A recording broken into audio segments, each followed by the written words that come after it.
1. AM in the PM only on A2D Radio.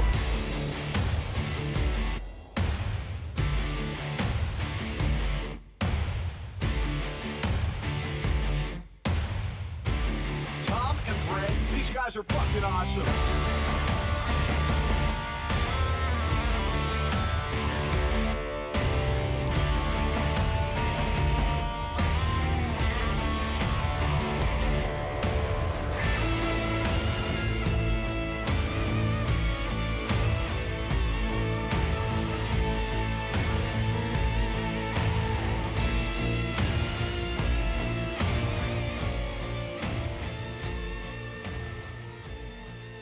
Tom and Greg, AM into PM, only on A2D Radio. We are live from the Real Talk Studios, like we are every Wednesday. And every Wednesday, we're brought to you by our doc, Make Him Yours. That's Dr. Paul Vidal, Specialized Physical Therapy, LLC, Burlington, Cherry Hill, Princeton locations. We got a jam-packed show for you tonight. Tom Arnone, Greg Milakovic, Dan McGuckin, Ryan Brodo, Ralphie D, over in the ones and twos. I'm not here to call him out. I'm just letting people know who's on the ones and twos tonight. And you guys can handle him. Let the dogs go eat, and you guys can chew him up and spit him out for a minute. We got Flyers with a big win tonight, a much-needed win at home, 3-2. We'll talk about that later on in the show, and their woes on the road trip, which ties into Sixers' woes on road trips, and it all comes hand in hand tonight. We'll discuss NFL Divisional Round preview. It hurts because I still feel cheated. I still feel cheated for what happened Sunday. I'm not going to run from that. I'm going to stand by that. I feel like a game was taken away from us as a fan base. We'll talk Eagles, obviously season recap. We'll talk about what Howie had to say today, Doug had to say. We'll also discuss what was Doug Peterson doing with the water bottle. So we got to get into that for you because maybe we have answers. Maybe we don't, but stay tuned. Sixers struggles, and you can air quote that, because this is a basketball team 10 games over 500. So let's not, before we say struggles, let's not go crazy, because I think this fan base has. I think this fan base has gone off the rocker when it comes to the Sixers. This team has been successful, essentially, in terms of regular season winning and taking steps forward year in, year out. I mean, you are 17 to 24 bounces away from playing in the Eastern Conference Finals, right? So my thing with the Sixers early on in this year, and what I think we all need, is we need home court. And I thought that's something that they understood coming into this year, how important home court was throughout the playoffs, because that bounce doesn't go in at the Wells Fargo Center. It just doesn't. So it ties right into our poll question. And hear it out. Hear what we got to say about it. Sixers will finish the season as a top 3 team in the Eastern Conference. Do you agree or disagree with that statement? Let us know. Facebook, Twitter, Instagram, YouTube. A2D Radio is obviously where you can find us. Chime in. Join our conversation. We'll read off everything you got tonight. If it's Sixers, Eagles, Flyers, NFL, MLB stealing signs. I mean, it's just, sign gate. Like, if you didn't think the MLB players were stealing signs, you're clueless. But we'll get, we'll talk about that if we have time later on the show. But you can also find us on the replay on all our podcast forums, iHeartRadio, Apple Podcasts, Spotify, Spreaker, Google Podcasts, SoundCloud, iTunes. Boom. Let's talk about it. The Sixers will finish the season as a top 3 team in the Eastern Conference. Agree or disagree? And listen, now they're on the hot seat in terms of there is no more Eagles. All the focus shifts to the Philadelphia 76ers and the Philadelphia Flyers. All right, and more so in this fan base, in my opinion, to the Sixers. It's always been a basketball city, baby, right? And it is right now, and this is why there's a lot of heat. So, Greg? I'm going to agree. Oh. And wow. Who's that? Are you shocked? Who's that guy? I haven't wavered on this team all year. No. You're not. You're not. It's not the Eagles. But it also comes down to, for me, the other teams ahead of us right now. You look at like the Miami Heat. They're a very good team, but they've won so many one-possession games so far early in the season that's going to even out. You lose a couple of those games, they're equally a 5 seed with us, and that's one less team that we have to jump. You got the Bucks up top, and then everybody else is kind of muddled in there in like between a 3 and 4 game stretch between 2 and 6. Mm-hmm. So, are they struggling right now? Yes. Does it look pretty at times? No. But I think ultimately at the end, yes, I agree they will be a top 3 seed. Yeah, I think it's a stone cold lock. They finish as a top 3 seed.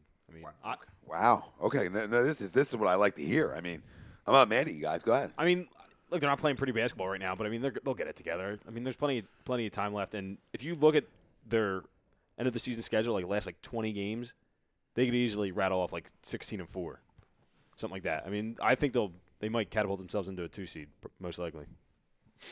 Yeah, because the one's finished. You can forget about the that. 1 seed's out of reach to me. I mean, I don't think that's even a chance. I mean, you have to go on some kind of historical run to wrap up this season. Yeah.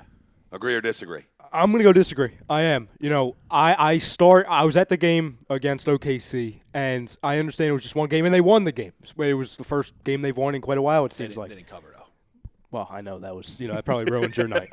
But at the end of the day, I had the feeling, not only watching the game, but after the game of, I expect more from this team. And we talked about it preseason, a bunch of times. And I'll ask you guys again, and fam at home, who did we label as the true difference maker that if he takes a step, it would be the biggest difference? It was Ben Simmons. And listen, he's had a good, 5-6 games, last 5-6 games, a stretch of, he's averaging just above 17 points, so he's been playing better. And again, I'm not trying to make it about the three-point shot. I've never really made it about that. What I've been worrying about, It's about a goddamn elbow jumper. But it's about the aggressiveness. And again, I'm getting sick and tired. And I understand I'm only talking about one player, but again, he is the player that really moves the needle the most. I know what I'm getting from Embiid. I know what I'm getting from Tobias Harris, Richardson, and obviously Horford.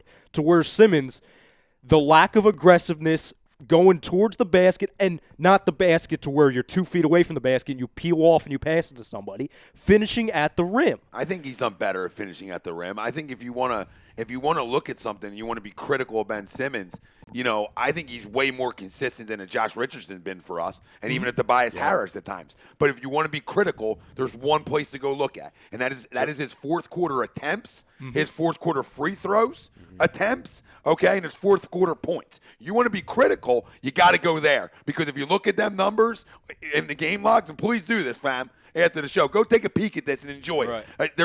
There's nothing there. Do you understand? There's zero there. You're talking about one shot, 0 shots, 2 shots, if that. Exactly.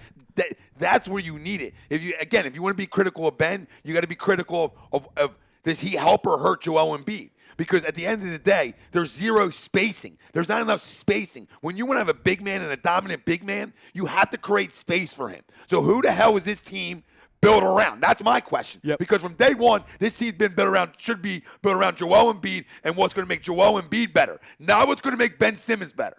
So you understand? Ben Simmons, we know, is generational. Joel Embiid is a potential Hall of Famer if he plays enough years. Okay, that's how dominant. It's when Shaq and Charles call a guy out is because he should be great night in, night out. What hurts him from being great is, and people bitch and moan about it, is not enough back to the basket opportunities. Well, I can't. If people watch the game with their eyes, He also gets doubled all day. But It's easy to double. The ball. Yeah, it's easy to double. And you see him more than he ever has in his career before. Who do I respect on the court to shoot a three? I got one guy, Tobias. One guy out of that starting 5. I'm not overly respecting it. Josh Richardson 3. I'll still got to close out on it, but I'm not over respecting it. Al Horford has stunk from 3-point land, and he used to kill us from there. So when you talk about spacing, the second best 3-pointer on your team is your big man, Joel Embiid. So when people bitch and moan about shooting threes, who else is shooting them? So I'm tying into your point. Yeah. I'm just putting it in a different perspective in terms I completely agree. Yes, aggressiveness has always been my thing, but I thought he's been more aggressive this year, just not in the fourth quarter. Well, and that's where if you want to harp, please, harp there. And overall, the reason why I don't believe this is a top 3 seed at the moment, if they go out and make a trade, or a move or a couple of moves, then this obviously changes. But the way they're built, to me, and it ties right in with the fourth quarter, I don't believe this team has a true identity in the fourth quarter. I really don't. I look at, obviously, what the identity of the Bucks are. It's Giannis. Yep. You know what the identity of the Heat are. It's hero finishing, obviously, Butler, and then obviously Kemba with the Celtics. You know what I'm saying? You could see there's identity not only in the fourth quarter, but overall. We talked about it. The identity in the fourth quarter should be Joel Embiid, but when you talk about, to Danny's point, you talk about how he's double-teamed constantly, especially in the fourth quarter, to where, okay, you're looking for that killer mentality. We talked about that, when we lost Butler. And I'm not trying to crown Butler like he's freaking Michael Jordan, but we knew when he left that we lost the killer mentality that he was so valuable with in those, obviously, the 2 buzzer beaters and late in the game. There's one killer on your basketball team, and that's Joel Embiid. And when there's no spacing and he's going to get doubled all day because nobody's going to respect anybody else besides Tobias, and Horford ain't hitting his threes, and Ben's not even going to shoot one, which, I agree with you. I'm not on the you got to shoot the 3 game. I'm on where's the stuff we saw in the gyms all season, Danny? Where's the turnaround Kobe fadeaway? Where's the stuff that had us going 6 to midnight? I wish I knew. That's my question. It's the other things he's gotten better at in terms of finishing at the basket. He's grown in that. So now it's like, can you grow into these other things? Now you have your head coach calling you out about shooting. Like, so people say that again. Yeah, people say and that. he's taking the ball out of his hands. He's making him a role man now. So Brett literally, to the people that say he pacifies his superstars, well, every head coach in 2020 is going to pacify their superstars, but the dude knows what's at stake and has flat out called the kid out 2 different occasions to shoot the ball a little bit. Yeah. The best player on your team, your leader, Joel Embiid, said, "Yo, I need the guy to shoot when you're open." Right. The guys are begging because they watch tape. So the people out there that don't watch tape can't blame it all on Brett. This is not a Brett problem. Does Brett have issues? Yes. No, nobody's perfect. All right? Yep. There's things I can call him out about. But at the end of the day, what do you want him to do? This is the roster he's given. His bench is atrocious. Mike Scott has stunk this year. Flat out stunk so far. Okay? So where's the production coming? We talk about Thibault's coming back. Gigantic. Yeah. Gigantic because when he plays X amount of minutes, his team's record's phenomenal. He's long. He's athletic. This is the reason we drafted him to win in the postseason, to be able to cover wing defenders, because that's what we've been getting killed on, Danny. You know what I mean? So to the poll, though, with all this being said, I still agree this is the top 3 team in the East for the reasons Greg said, for the reasons Danny said. I still believe in this basketball team. I can't be out on a team that's still projected to win 50 games right now. I mean, how can I, Rob Brinkman, I love you to death, but I'm going to call you out again. How is it a failure? When you have goddamn Joel Embiid, the process will never be a failure. You understand this? When Joel Embiid is healthy and Joel Embiid, the process can never be a failure because that's how great he is. Yeah. Truly is. Now, can we get it out of the other guy? Can Tobias be more aggressive? He just is who he is. I can't expect more out of Tobias Harris. Like, Al Horford is the key to this whole situation. If Al Horford can be any bit of the guy he's been over his career, this team can go to an Eastern Conference Final and an NBA Final. And I think we all thought that going in. And he showed flashes of that the other night against the Pelicans. The Thunder. There was a stretch where I think he scored 8, 9 in a row.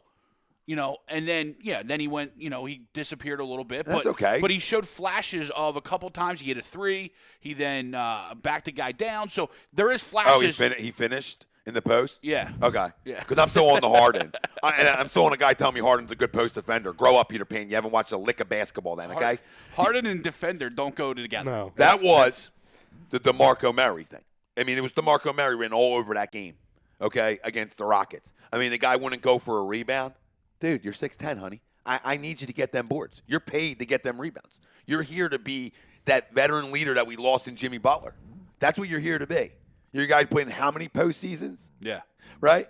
I need you to be that guy. So why I think they're still going to be a 3 seed, because I think they're going to wake up now down the stretch because of some of that veteran leadership and the understanding how important this part of the season is. And I still truly believe that this team's going to an Eastern Conference Final.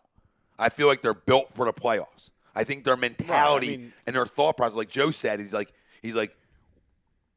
this is all well and good, essentially, but I got to be right for the playoffs. Look, I got to think there. I know Ben wants to run, but what are Al and Joe best at when the game slows down? I think they're perfectly built for April, May, and June. No, absolutely. And real quick to touch on the Ben point of shooting, again, not necessarily threes, but an open shot, a jump shot. I had a coach, as I was, coaching, tell me, you work so hard to shoot the ball, and he's wide open, and like, dude, I need you just to take it. I don't care if it goes in. Identity the entire season, but then they start to get a little exposed because of how playoff basketball changes. Yep. The benches obviously shrink. And, oh, by the way, what becomes more important in the playoffs? Oh, defense. we're pretty good at defense. You know what I'm saying? Now, there's times We're expected to be. Exactly. There's times where we're like, okay, I thought this was defense, and it seems like we have no defense. But that happens in basketball. That happens in a long season. The league's built to score. Exactly. Yeah. So I believe that when you hit the playoffs, clearly if Joel Embiid is any healthier than he was last year, which please God you have to be because the scoring goes down in the playoffs too. Exactly. Because of your guys' all points about the game slowing down. So he's obviously going to be built for the playoffs more. Horford has the experience. Richardson, obviously, his defense is, aside from his offensive potential, it's going to be more valuable for him. And then Simmons is one of the best defenders in the league. You know what I'm saying? Can't go unnoticed through yes. all this. Cannot go unnoticed how great of a defender he is and how important that's going to be in the postseason when it slows down. Now, is he going to hurt you offensively a little bit in the postseason? Yeah, we know this, okay? But maybe he doesn't this year. Well, that's what we're talking right now. You know what I mean? Maybe this second half, as you said a couple minutes ago, you think something's turning in him. And I think Josh Richardson coming in kind of throwing darts out. Hey, there's no accountability, right? I was going to say that, yeah. Brett coming in, calling out Joe, or Joe calling Ben out. Yep. Brett calling Ben out for a second time. Some of these inner workings over a long season are good, because it gets guys to look in mirrors and it gets guys to say, all right, how can I be better for this team? Spot on. I mean, what did I talk about today about Howie Roseman? Accountability. All right, you can fail at times or not live up to potential, but if you're accountable, I can give you another shot. If you're accountable and you look yourself in the mirror, and I've been critical of Howie Roseman, you know what I mean? But the same way I've been critical of Ben Simmons, even though I'm in the position I'm never trading Ben Simmons because how great he is defensively, because how he's a generational talent, because I do believe at some point he'll listen. I traded a kid already, man. All right, I traded a kid who can play already. You can laugh about it. You can be mad about it. I already traded a kid who can play in this league. You understand? I already gave up on a kid because of mental stuff, and the kid can play. You can smile around the damn room on me. I agree. The kid can play. I completely agree. I know why the smiles are coming too, but the kid can play. I'm not in the business of trading another one. You understand? Because it's going to come back and he will kill us for years at 23 years old if we're like, well, he's not fully finished yet. So no, he's a first team all defensive player, right? We talk about what is important in the postseason, palms up basketball. Joel Embiid, another first team defensive guy, right? Matisse Thybulle, before he got hurt with the steals and the way he was, he's talking about a second team probably. As a rookie, Josh Richardson's a dog, so worst case, a third-team defensive player. You understand what I'm saying? Yeah. So you have Al Horford, another one, who's a palmsy guy. To all your points, this is why this team's going to an Eastern Conference Final. And the second reason is because a lot of people bailed. I know how shit works in this city when the bail happens. If my guys are who I think they are, and I know Joel Embiid is who I think he is. So that's why I'm confident in this group still. And yes, if they don't get to where they're supposed to get to, if things don't go the way we expect them to, do I expect Brett Brown to be fired? I don't know. I just don't know. But I think it would be closer. You understand? The other people want him gone. We can really have a big conversation if the year doesn't go the way we want to, but I can't buy into he's definitely gone if they come up short. I don't know, because I don't know if that's Elton's guy. I mean, that might be Elton's guy too. So they might be like, I got a 25-year-old superstar. I got a 23-year-old superstar. Do any young guys win championships usually in this league? Not really. Usually it takes you about 27, 28 to break in. Right. So, I gotta also buy into that too. I mean, what are your guys' thoughts? Is Brett gone? And to the family, we'll read off comments in the second year. But is Brett gone if this team doesn't live up to expectations? And expectations being this is an Eastern Conference Finals team. That's where I set my target at. No, if he doesn't get to the Eastern Conference Finals, I think he's definitely gone. Okay. And I think there's a good chance he's gone if they don't even get to the finals.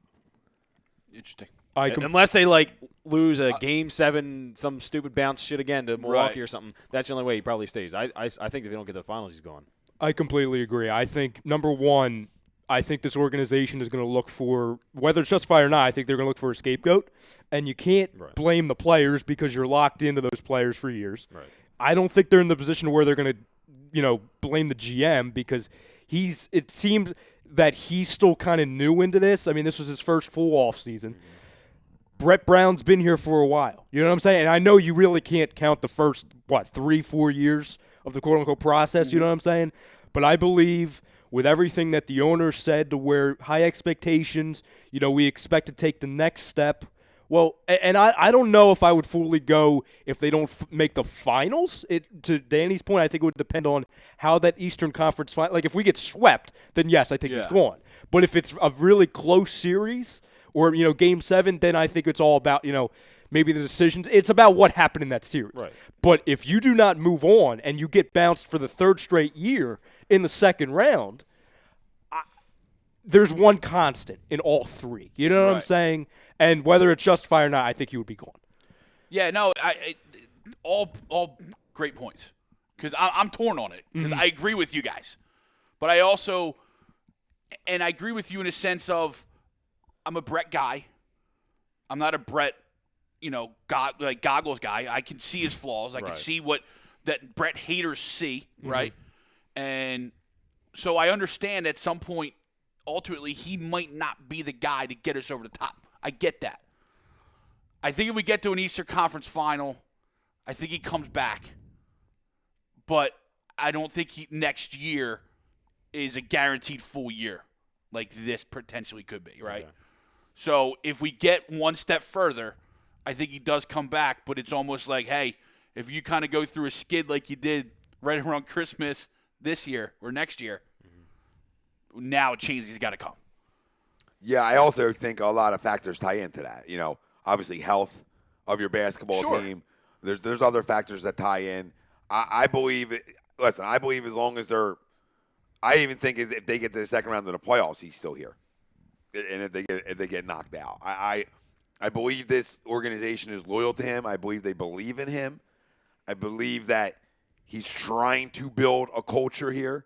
I am a big believer, and you can shoot it down if you don't like it, but I'm also a big believer in the turnover of this roster year in and year out. Right. I mean, if that doesn't affect chemistry and what I'm trying to do, then what does? I mean, when you talk about the NBA and you talk about this level, you're talking about knowing where guys are on the floor is so goddamn important.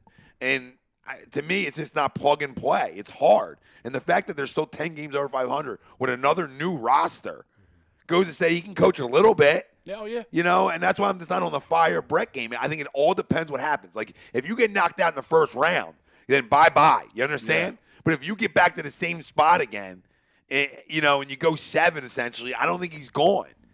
But I do believe that this team's going to go to the Eastern Conference Finals regardless of this whole conversation anyway. I mean, I hear what you're saying, but a third straight second-round exit, that's a little tough to swallow. Is it, though? Because who put you in the third? Who put you in the third straight exit? I'll tell you who put you in the third straight exit. The guy that we're just two guys, Colangelo and Elton Brand. 2 guys put me in the third straight exit in the second round because they continue to change my roster over and not want to just trust in, hey, we're going to win with A, B, C, and D, right? And this is going to be our core we're going to win with. Right, but back to his point about the ownership looking for a scapegoat, I think it would happen if they were bouncing the second round again. Yeah, but why a scapegoat? Are my 2 generational guys at the end coming up or in the prime of their careers where it's over, or are they in the back end of their careers where they're 32, 33, where we didn't get it done? That's a whole nother conversation. What everybody got to remember is how old are my cornerstones? How old are they? Because they're the 2 that drive this, regardless of Tobias and an Al Horford. No, it's a talent-driven league, no doubt. Yeah, and a Josh Richardson, the superstar players, which them 3 aren't, right? Yeah. The superstars drive this league, right? So that's why I can't just say, okay, he's done. Now, if you tell me there's a better option out there and Elton Brand believes in a better option, then the conversation can be had, but I'm going to tell everybody out there, you name me guys at 25 that win championships or 23, and I'll sit here all night and wait. The one thing I disagree with, and I understand, what you're saying in this direction, but to me, the whole, the roster turnover type thing, I completely agree. We had seemed like 7 different rosters in one singular season last year. The only reason why I don't go as far as you do with that is the coach has input on that. You know what I'm saying? To where it's not like the GM, like we talk about it with Howie Roseman, for example, to where like the Golden Tate thing. Like, oh, it seemed like Howie Roseman went rogue and he never talked to the coaches because they couldn't get him involved in the offense. For example, Brett Brown has been involved in all of these moves. And I understand he's not making the final decision, but he's, you know what I'm saying? Yeah. To where nobody's in the room, so I'm not saying whether or not he wasn't fine with this or whatever, but he has inputs on the roster moves. Therefore, he supported it, and he was fine with it. Like I said, I understand what you're saying, Tom, to where if we've had the same roster every game for the last 3 years, and injuries haven't been a huge factor, if the youth of these players hasn't been a huge factor, everything in between. The GM not getting the job done, a handful of things. I would completely understand that. But I just think the way this organization is, to where sometimes the panic, because we have to understand, this, in my opinion, is not a very well-run organization at all. This isn't the Philadelphia Eagles with an owner Jeffrey Lurie. I don't believe that. I disagree, though. I disagree, because how's it not well-run? How's it not well-run? I went out, and I got rid of what I needed to get rid of in a situation. I went out and brought in a really smart guy, a basketball guy, to run my basketball operations in Elton Brand. I don't look at, to say they're not well run, all they've done is spend the money they're supposed to spend and keep their players. So well run is not re-upping Ben Simmons. Not well run is not re-upping Joel Embiid. You know what I mean? That's not well run. Well run is guys not wanting to be here. Well, you got to hear that out. Well run is guys not wanting to stay here. Ben Simmons didn't have to take the deal. Yeah. He didn't have to take the deal. Hold on. If it's not well run and he doesn't like Brett and he doesn't like Joe and he doesn't like the ownership, he's gone. He's going to L.A. He's going to the Clippers. He's going somewhere out west. But the fact is both these guys stayed. Why? Because obviously something up top is run well enough. Elton Brand and Brett Brown. So if my guys are staying because of their relationships with my coach and my GM, then I am well ran, regardless if I like that snivel and you know what or not. Right? I don't have to like the guy because I don't. Right? I don't like the ownership personally, like I do the Eagles. You know what I mean? But I still got to give them credit for what they did and the risks they took to get the 50 wins year in and year out. And the risk they took of going out and trading the assets you did for Jimmy Butler. The risk of going out and trading a Landry Shamet for Tobias Harris. All this has to get ran up top. A GM still has to run it through the money guys to make sure that they're willing to do this. This team has had no issue with maxing at Tobias Harris. So they spent the money they're supposed to spend. They've changed their roster when they needed to, a little bit too much, but that shows me an organization that's trying to win. That doesn't show me an organization that's halfway in. Like, they don't have 1 foot into this and 1 foot out. Like the Phillies. They're all goddamn in. So, we blow John Middleton, but before Joe Girardi, that's a bad run organization. Now, hopefully Joe Girardi can come in and help with and shut Matt Klintak down a little bit because he has the pedigree to do so, all right? But that was a bad run organization regardless of the Harper signing. Right? And now they're starting to wake up to what they did wrong, which I respect the hell out of. But, I can't buy into a team that wins 50 games year in, year out and is young and has been all in on every deal to make themselves better by giving up assets A, B, C, and D to say they're not well run. That's why they're going to have panic in Brett. If they were going to have panic in Brett, they would have panicked last year and not re-upped them. But see, How long has it been here I for? think the biggest thing with that is that, you see Joel Embiid, Ben Simmons, for example, Tobias Harris, they were so outspoken when they were asked about, would you want to have Brett Brown here, to where I think that was a huge thing for not only Elton Brand, but for the ownership when you talk about bringing guys back to where, listen, I'm not saying that if they weren't so open and saying how much they love Brett, I'm not saying they would have fired him the next day. But isn't that a well-run organization where they take their players, they take what their players want into accountability? That's a well-run organization. A bad-run organization is saying, I don't care what you got to say. I'm going in a different direction because I don't want to deal with the outside heat. That's a bad-run organization. The bad ones are the ones that make decisions on what the fan base wants them to do and not what's best for their organization, right? No. I mean, that is a good move by them, yeah. You understand what I'm saying? Yeah. So it ties in that this is actually, through all the bullshit that we went through, a pretty well-run organization. I'm not calling them the greatest. You know what I mean? I'm not crowning it, but they're good. It's not that it's not well-run. It's just similar to on-court play. There's no consistency. You have how many GMs in the last 7 years? Like there's no consistency in the front office or on the court. And that's the biggest problem. Well, then you just, not that I'm happy where they're at. I'm just saying they've had a lot of turnover on and off the court. No, I get that, but what's been a mainstay? Brett and my superstars. So, which I agree with, too much turnover on the court because you need to gain some chemistry. But I've made sure that my two biggest assets are here. I mean, we could go to break on that because that's all I care about. You got to keep them two. And you got to figure out how them two can play together. Because you drafted them, so you got to figure it the hell out. So that's where it now becomes on them. And that's why you see Brett, and little jab. You see Joe, right? You see these little jabs and they're letting it go. What I don't like, and the one thing I don't like, and I'll agree with you on this, Rye, is I don't like what they did to Joel Embiid off the court. That's my damn issue with this organization. When my superstars got to be who they are because what they are is what makes them great. You understand? So if I'm a guy that loves Twitter and I love talking shit, let my guy talk shit because the best basketball he's played is when he's tagging locations, right, and trolling dudes. Yeah. That's his best basketball. I can't take away the aggressiveness because that's what makes him special and great. It's not egregious. It's not stuff where I got to sit down with him and say, well, he went a little too far with the Karl-Anthony Towns shit on Twitter afterward.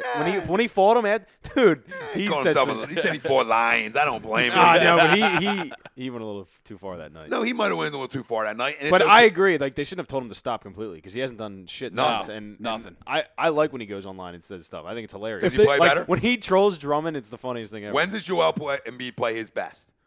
When somebody disrespects him and he's got an agenda, right? I need my great player to have an agenda because Ben agenda don't matter. He's going to do what Ben wants and grow on Ben's time and all that, right? But my guy who drives this basketball team, and let him talk shit. You understand? You can come bring him in like Danny said and go, oh, easy on that one. But you can go 24 hours, get back on. Right? You know what I mean? Slow down, give it a week, but also, back on. You know?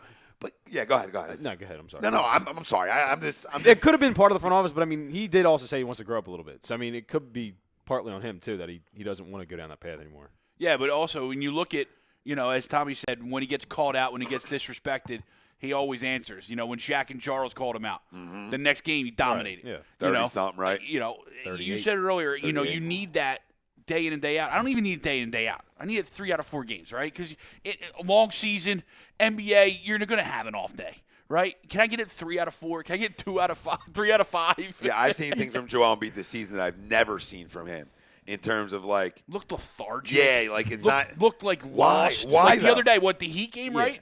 He just looked like he was. Well, why? What are you doing, dude? Why? Because he has no agenda. Yeah. You're taking away what he does best and what drives him to get to where he is. All these guys had something to drive them to be great and want to be great. And that's what. Besides just great athleticism. That's you know what I mean? Unfortunately, us as fans don't understand. Like going back to the Mike Scott thing. Like you think, the fight in the parking lot. You think you're going to talk to an alpha athlete, right? Regardless of what sport he is. He's one of the top athletes in the world in his sport. You're going to come at him, he's going to back down. Right. You know what's weird? He doesn't these guys don't make livings backing down. Go ahead. No, I was just going to say, we talk about how we see the best Joel Embiid after he's disrespected. He's not the only one. Our other superstar is the same exact way. In a different, like a passive aggressive. Yeah, he'll do the motion to the crowd like from the Brooklyn series last year to where every single time something's said about him, like for example, these last 6 games, the city was ranting and raving 2 weeks ago about him because, again, it was 2 weeks removed from the last time he shot to where 3-4 weeks ago, early December, it was, everyone was in love because he had the 35-point game, the 3-point shot without Joel. Oh, my God, this is it. He's arrived. We made 100 posts about it. Oh, this is the Joel. You know what I'm saying? Then it was almost like it's a series of 2 weeks. It's, we're happy with Ben. And then we're pissed, and we rant, and we rave, and then somebody says in an interview that, he should be traded for D'Angelo Russell, for example. And then for the next 7 games, it's, Ben Simmons, best team, best defender in the league, 17 points a game, aggressiveness. Still missing about 5 or 6 layups like he does. But you get my point, to where it's both of them. And I've never seen anything like it, to where I don't want to say it's a youth thing, because there's other players that dominate right out of the get-go, and they don't let any outside noise affect them. It's the same thing every single time. These two, it's like, it's almost like once the lights are on and somebody's ranting, it's like, oh, okay, I got to wake up now. Yep, and I'll give Joe one thing, which I think why he's a little lethargic, because I think what happened in Game 7 has haunted him into this year, and it's made his focus more on what's going to happen there. Right. How Well, how great I have to be there. So I think that this lethargic Joe that we're seeing, guys, is going to come out of his shell as this season moves further along and as we get into crunch time. I was going to ask you guys, do you think he learned from, because obviously they're boys, do you think he learned from Butler to coast during the regular season? Because Jimmy did that a lot here last year. Oh, absolutely. That's what I'm saying. That's what I think. I think Jimmy got in his ears like, look, just relax a little bit. But I think that's April comes around, then you can start trying. But to Tommy's point, I think that's these guys growing up. Yeah. And learning in the NBA. I mean, they're not wrong. I mean, 82-game season, you don't have to give your 100% effort every fucking night. No, we're gonna have bad games. It's Yeah. like baseball, right? The guys get on guys for like a bad base running mistake. Like, bro, it's 162. Yeah. Like somebody's gonna make a mistake. Like he's not the worst base runner of all time. Like I didn't love Cesar Hernandez on the base paths, Right. but guys would like act like he had no clue how to run the bases. Oh yeah. And at times he didn't, or looked like he didn't. But he was the biggest one that everyone He hated wa- on the he bases. was, like- it's just that part of it. So we got so many. I got a couple quick on YouTube Yeah, and go then ahead, go shoot. there. So Lord Walker says, "What's up?" What's up, What's up, bro? And he says, "By the way, thank you for saying that. No notes. I don't ever want to trade Ben Simmons or Embiid. I'm locked in on them figuring it out." He also said, "I'd like to see us get JJ back or teach J. Rich to dribble handoff jumper because that's the only thing kind of missing right now." I don't buy into his shot enough to say that. And then TTP checks in, "Yo, What's up, TTP? Yo. the greatest are the greatest because they take it as disrespectful to even have somebody in their way on the court. I love how Joel responds when he's disrespected, but Shaq dominated every single night, no matter who was in his path. He wanted to rip their heart out. Same with Giannis right now." And he's absolutely correct, but I also think it's a different era too. Because Jordan was the same way. Jordan didn't take nights off. There was no load management back there because they were killers. Yep. And that's what the progression of the NBA is. That kind of creates that a little bit of, all right, like even I said it. Can I get 3 out of 4? Can I get 3 out of 5 where you dominate and you can take 2 off? Yeah, no, I agree. Mike Parker says complacency and lacking interest, and I think that's part of him looking ahead a little bit, which is fair, and it is part of growing up. Stephen White says we also need it more from Ben and Harris. Yeah, Tobias has to be more aggressive, and when we talk about that fourth quarter guy, Dana, you were talking about, and Ryder, you were talking about that closer when Joel was getting doubled. It's got to be Tobias, or Ben. He's shown it at times this year. He came up big against OKC. He made basically the nail three that kind of ended that game. No, absolutely. So he's come up, and listen, I've seen people try and rip Harris, especially after some of the games, and I've been one of them. Games where he had to make a key 3 at the end of either tie. It was a couple weeks that ago. Miami game? That's exactly what it was. That was a horrifying game that ended. But he's been. I mean, at times, I don't get pissed about NBA regular season games. I was fucking pissed that night. That was the 'cause craziest ending ever. Joe hits that ridiculous, so you're like, oh, fuck. Like, this is insane. Like, he literally hit Jimmy's shot on Jimmy, and then they still somehow blew that game. Harris had the wide open dunk, and it goes all and he didn't even the have way to dunk it. He could have No. just dribbled it out. Like, what? Oh, my God. I was That game yelling, "Get out of bounds! Get out of bounds!" That was a long night. That was a very long night. But Harris, at times, especially through Embiid's, sometimes where he's taking the night off, quote unquote, he's been our most consistent offensive piece. He has been. And I've seen, and there's a couple people who asked me if I was concerned about it, that they were saying it seems like he put on some weight in the offseason. But I understand it now. He's posting up more. You see, before he was kind of like an outside shooter. He would post up, but he really wouldn't be in attack mode. Now he's much more aggressive. Hey, Ben, take some notes. He's much more aggressive posted up, for example. And I think that's been huge for him, especially in the fourth quarter. Yeah, he's a little stronger, which something I was critical of him in the postseason last year. I thought with his back to the basket, he had opportunities 2 in 24-second shot clock violations against Toronto that I'll never forget, that where his back was to the basket against a smaller defender and decided to dish back out with 6-7 seconds left on the clock. The play design is for you to take a smaller guy and take him to the shed. That's what that play design is there for you to do. I need you to do it. So that's a spot on and great assessment, because it sort of goes on unnoticed that he is stronger and even rebounded. Helped him with his defense, too, because that was his biggest thing. He wanted to improve on the inside game on offense and on defense. Well, it makes sense that he bulked up a little bit, and it makes sense why he went on that dry spell with the 3, because obviously if your body's different, the motion's going to be different. Oh, absolutely. You got to change. Speaking of that, since November 15th, Harris is shooting 41% from 3. So he's getting back to his Clippers numbers. Yep. Yeah, and what his numbers have been his whole career, too, Danny. Yeah. You know, I mean, Landry still kills me because I love Landry. I know. I miss him. But Tobias can play, and he's a quiet, consistent, right? I mean, he doesn't need to be here, and I think we all talked about it when the signing happened. He doesn't need to be the best player on this team. No. He's maxed because that's the way the league works. Right. Yep. He's not maxed because he's a 30-night. He's the best player. Yeah, he's a 30-point-a-night guy. Your best player wears number 21 here. Your best player is your 7-foot center. That's your best player. You know what's exciting, though? And Tobias fits Ben and Joe better than Jimmy does in terms of which guy fits it. Danny, if we had Jimmy right now, we have zero spacing on this basketball court. He's shooting 28% from 3. Zero spacing. And I love Jimmy. I don't get it either. The playoffs, he's making his shots. Like, Jimmy is awful from 3 this year. He's had a couple air balls against the Sixers this year. Like, the teams are just sagging off him like he's That's what I'm saying. So we talk about Elton Brand, Yeah. we talk about being young, and we talk in this job title, right? And that's a smart basketball decision. Not because Jimmy's not better than Tobias, but because you want to talk about no spacing. So now you have Jimmy, Horford, Simmons, Embiid, and Richardson. I'm not spacing nobody out. Right. I mean, I got to play 1982 basketball. I literally got to be like, there's no 3-point line.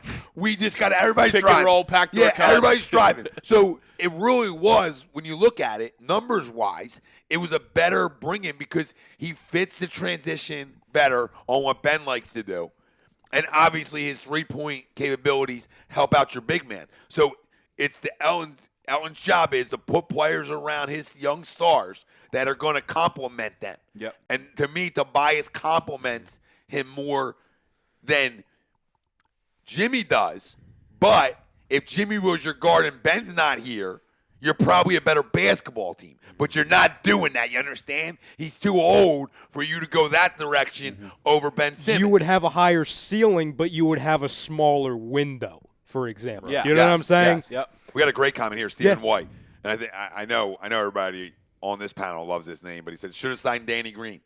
And I think we were all in agreement. Yeah, I think we all wanted him, yeah. Good defender, pop guy, obviously, winner, and gives you that off the bench that I think what Elton was expecting was that was going to be Mike Scott. Don't you troll in there over there, Crumb. He's been trolling all night. Don't you troll in that YouTube chat? Ralphie's been all lakered up in the chat. He said AD would eat him up. I mean, oh, my dome. TTP asked in the chat, and I was going to say, we talked about it earlier, TTP, but he said, what's y'all mindsets on Ben right now, another year of not shooting? And then, Crumb over there, Ben stinks. Well, real quick, because we talked about it, right, and, we circled to agree, on the Ben Simmons situation. Yeah. He's gotten better, a little bit more aggressive driving and finishing, I think. Mm-hmm. And his defense has definitely even gotten better. Yeah. And I think the only thing that I'm critical of is TTP, I'm telling you, go look at his free throw attempts in the fourth quarter and his field goal attempts, and you're going to and come back in and just say, oh, my God. Just say, oh, my God, please. And come back in and say, oh, my God. That's it. Can I nitpick? And I say nitpick. It's a big deal. Our job's to fucking nitpick. Yeah, well, exactly. So can I be myself for a moment? Because that's all I do. I nitpick because I do. But at the end of the day, if anybody at home or in here agree with this or notice this as much as I do, please, because I don't think I'm the only one with Simmons. And I mentioned it earlier. And this is one of the separations between him and Giannis, for example. And I know Giannis is one of the best, if not the best player in basketball right now. He's dominant, but we always call Simmons, he could be Giannis-like, for example, or just Giannis. Or just better. That too. Because he could be Giannis with defense. Because talent-wise, he's better. Yes. And you guys can the potential, yes. You can try to come at me with this. Giannis does not pass the ball as well as Ben Simmons. Okay? Giannis is just stronger than anybody. I don't think he's a better defender than Ben Simmons. No. He's not as athletic on switching on pick and rolls. Yeah. He can't cover guards. So And it doesn't look like it at times, but I think Ben's is smarter than Giannis, too. I agree. Yes. Danny, I agree. Even though he makes a lot of boneheaded plays, he'll steam up the court and then get to the rim and then throw do the what? fuck back And do out. what? He looks And like do an what? idiot. And do but what? Can we call some? Like we can't get it with Clowney? Can we get it with? Can we get it? I'm so sick and tired of watching Ben Simmons go 10 feet back because this son of a bitch wants to lower shoulders and nobody's calling nothing. Yeah. Okay, I can't do this in the NBA. He lives off of that and gets away with it. Well, and I think, and I'm not trying to Not taking a shot at him because the guy can play. I'm just telling you, Ben Simmons, talent-wise, is better potential than Giannis. Absolutely. And I'm not. Nobody here is trying to doubt because I can already see people typing on the keyboards. Oh wait, you don't think Giannis is good? Nobody's saying Giannis isn't good. We're not trying to downplay Giannis. But the point is, Giannis. We're trying to blow Ben. Little bit. Listen, he's our guy. A little bit. Got some stuck in my throat. Go ahead. But at the end of the day, Giannis, his true talent is his strength. The reason why he went from a nobody to a somebody is he got stronger than everybody. Hit for the weight example. room a little bit. Yeah, a little bit. He a little bit. HGH. and length. I mean, he's longer than Ben. Yes, he's a specimen. You know what I'm saying? So whereas with Simmons, when he does actually go all the way to the basket, I feel like I'm watching Rocco of 2017 again.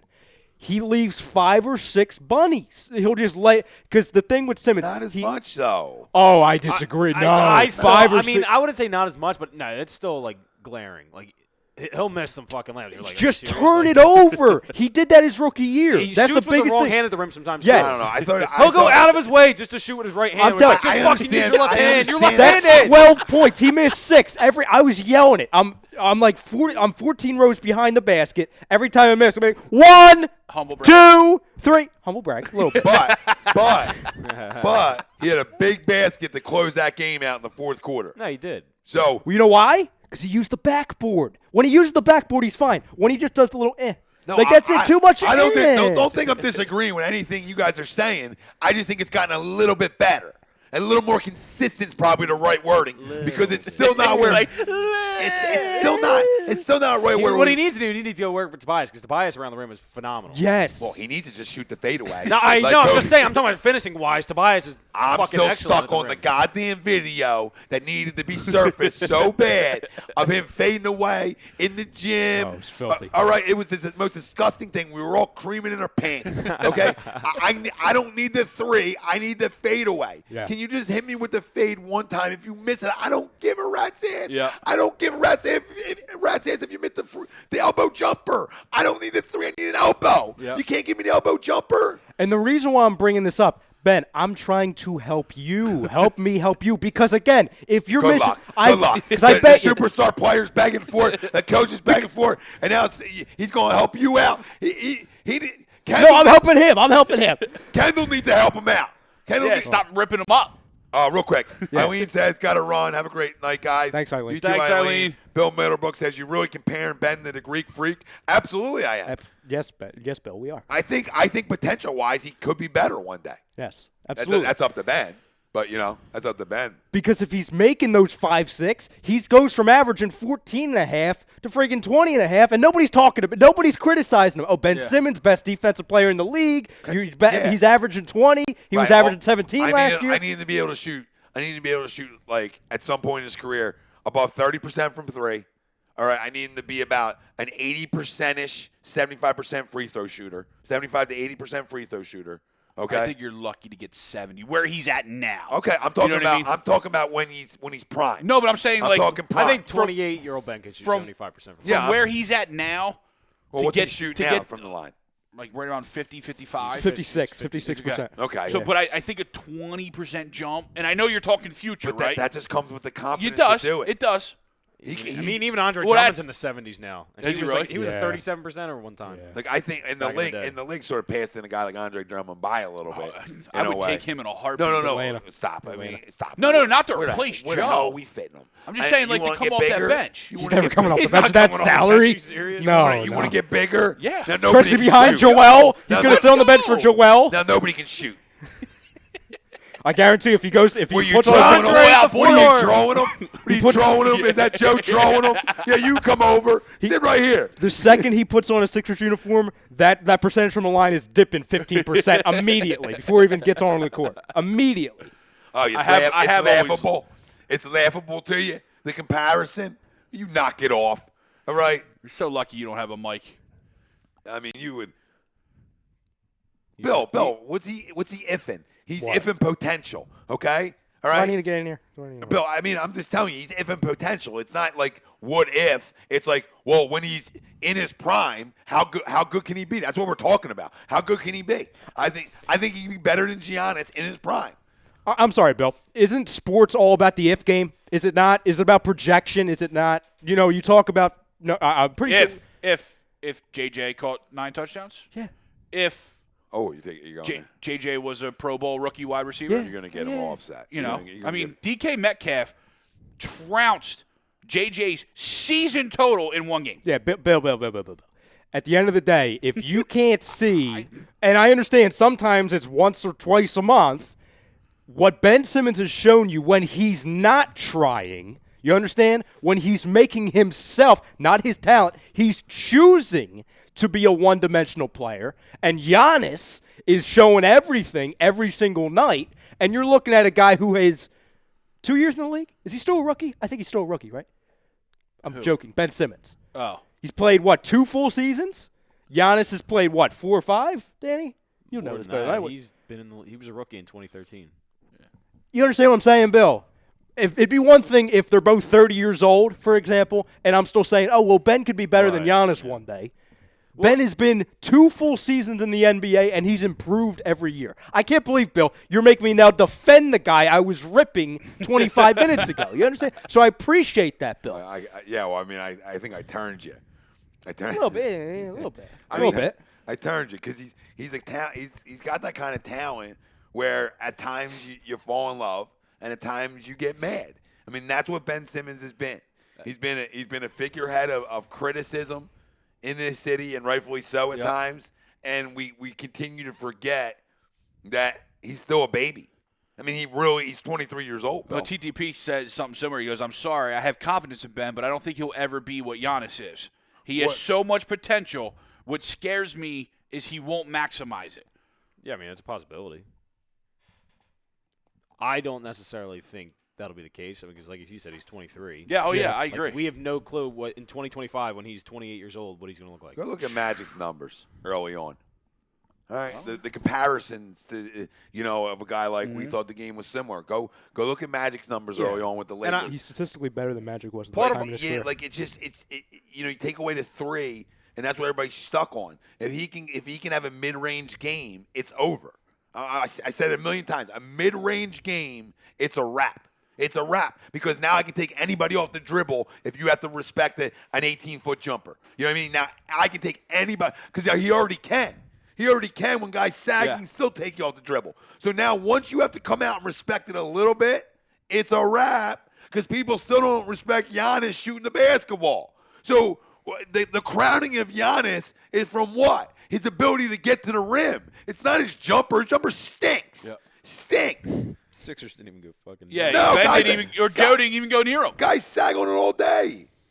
So I don't need Ben shooting a 3. If he can shoot the mid-range game just as good as Giannis does, he does everything else better. Yeah. He might not protect the rim as well as Giannis does, but It might not be as physical of a specimen as he is. yeah, but he's just as athletic. Perimeter-wise, he's better, obviously. So they're different players, but his vision's better. So I mean, we're not making a crazy argument that in 2 years he can't be a top 5 player in this league. And I think that's where Bill's getting confused because he says, yes, it's all about ifs, but you can't even put them in the same school right now, let alone classroom. Again, we're not saying that right now Giannis was the MVP last year. You know what I'm saying? to where I'm not trying to compare them right now, but again, one of them's been in the league for 6-7 years. The other one has had 2 full seasons. And look at Giannis in year 3. Yes. I mean, this is what nobody wants to do. You want to what if? I'm telling you goddamn motherfucking facts up in here. So you can like it or dislike it. But go look at the numbers and tell me whose numbers were better. I don't even got to look. All right? Somebody give me Giannis's year 3 numbers compared to Ben, please. And I'm a guy who's critical of Ben at times. Yeah. But I'll stick up for my guys, especially if he's a puppy. All right? I stick up for my puppies. I coddle my children and my puppies. Damn it. I mean, I'm so sick of the run out of town shit. Everybody gone. Oh, my God. We lost the game. Ben stinks. Joel's not good enough. He's lethargic. Tobias, the flu got him. He's going to die. I mean, Brett can't get his way out of a wet paper bag. I mean, it's a mess. You want me to give you first 3 years for Giannis? I just want to hear year 3. Year 3, he's 16 points, 7 rebounds, 4 assists. Stop. Give me Ben. Come on, shut it up. I'm going to shut you down because I don't even got to look. This is what I have to we hashtag no notes. Game over. It's over. I don't need no damn notes. It's already better. Danny, give me some, babe. I mean, I love shutting it down. We didn't even have to note it. We didn't have to go. I think a lot of people just get frustrated because they see other young stars around the league finally pop, and they were still waiting for that with Ben. I mean, last year we saw with Joe, he popped, averaged 27.5 points a game. Like, I think everyone's just waiting for Ben, but they also fail to realize he is, like you said, like we keep saying, he's 23. Yeah. By the way, Simmons was averaging better than that in year 1. 2. Yeah. Year 1, he averaged 16. Give me year 3. True, yeah, 15. 15.8 to 16, 8 and 8. 15, 8, and 8 in his rookie year. Yeah, now give me year 3. We're just growing right to year 3. So far, with a slow start, he's averaging 15. So, well, even if you go his true year 3, so last year, if you want to, you know what I mean? Yeah. But you're right. It's this year. 17, 8.8, so better. 9, and 7.7, so 8. Year 2. It's better than It's already better. Giannis. Yeah. Numbers-wise. So, we just shut the door. You know what I mean? Like, it's better than parking gate. No one's walking in these doors anymore. We just shut it down, Billy. And I love you, Bill. But, you know, it happens a little too often where Daddy takes you to you want to talk about classrooms. The teacher just took the ruler to your backside. the old nuns. You know what I mean? Lord Walker, the best comparison for Simmons is Jason Kidd. We can only hope he focuses on 3 throws, which is much more important than the 3. Oh my God! Perfect. Kid wasn't the specimen that Simmons is. No. I do agree because in a sense of when Jason Kidd came in, he couldn't shoot either, but you know he worked his tail off to be somewhat respectable. Yes. To be somewhat respectable to where he could hit an open shot, and that's what Lord Walker said. It took Kidd a hot minute to be any type of threat on the outside, but he eventually did, and then became decent at threes. No. I mean, it's a fair assessment because Kidd's more of a 6'5" guy, but to the terms of like the skill set, yes, I understand shooting wise, it's a good, and vision wise, it's a good assessment. Yeah. You know what I mean? It's not far off. I'm sorry, but on the other side, we're going to get into Eagles season recap, talk about Howie and Doug's presser, talk about where the Eagles go from here. There's a lot of big question marks with this football team, right? Was Mr. Loveletter before he came, right when he signed here, Alshon Jeffrey, will he be back with his football team? Well, your GM sure thinks so. He went out of his way today to tell you all the good things about Alshon. So that either tells me I'm stuck with it or I love him and he's staying. So, went out of his way today in the question. Talked about after he dropped the pass, how he went to the school and put himself out there. I mean, I'm telling you, it was a love fest. It was almost as lovable as the love letter to Carson in the Players Tribune. Right when he signed here. From the first time I saw him on the field. Right? I knew this kid was going to be an MVP. I just hoped one day I could play with him. Was it a blow fest? How times have changed. Was he the rat? I think Aguilar's a rat, but I'll leave it at that. Well, no, you're going to leave nothing to none. I'm sorry, I'm saying on the other side. Yeah, we're going to hit on the other side. I think it was Aguilar. This is AM in the PM, A2D Radio, Real Talk Studios, brought to you every Wednesday by our doc. Gotta make him yours. Dr. Paul Vidal, Specialized Physical Therapy, LLC. Eagles, take notes. Burlington, Cherry Hill, Princeton locations.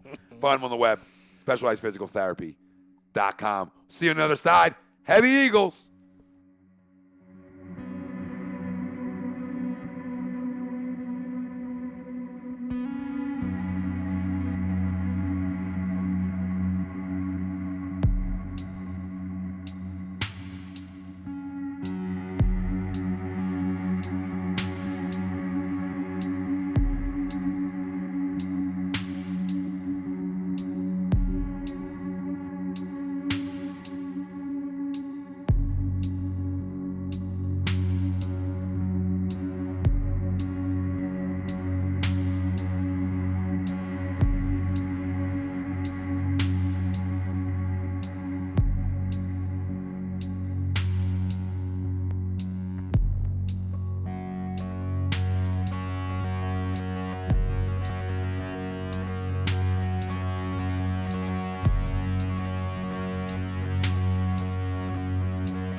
Hi, folks. Bob Mannery here. You're listening to A2D Radio, real sports talk radio for the fans, by the fans, no agenda. These guys are the best in the business. Hashtag it. No notes.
Hi, folks. Bob Mannery here. You're listening to A2D Radio, real sports talk radio for the fans, by the fans, no agenda. These guys are the best in the business. Hashtag it. No notes.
Hi, folks. Bob Mannery here. You're listening to A2D Radio, real sports talk radio for the fans, by the fans, no agenda.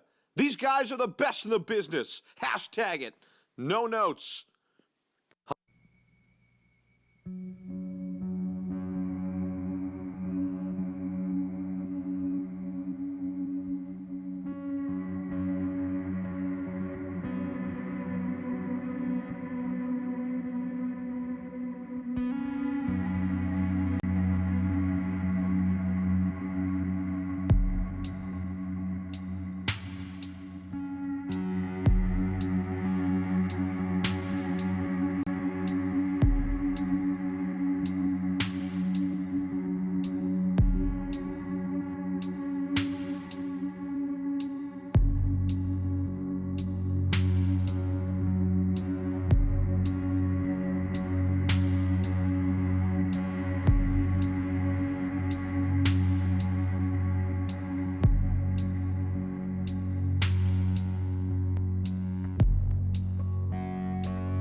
Hi, folks. Bob Mannery here. You're listening to A2D Radio, real sports talk radio for the fans, by the fans, no agenda. These guys are the best in the business. Hashtag it. No notes.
Hi, folks. Bob Mannery here. You're listening to A2D Radio, real sports talk radio for the fans, by the fans, no agenda. These guys are the best in the business. Hashtag it. No notes.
Hi, folks. Bob Mannery here. You're listening to A2D Radio, real sports talk radio for the fans, by the fans, no agenda. These guys are the best in the business. Hashtag it. No notes.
Hi, folks. Bob Mannery here. You're listening to A2D Radio, real sports talk radio for the fans, by the fans, no agenda.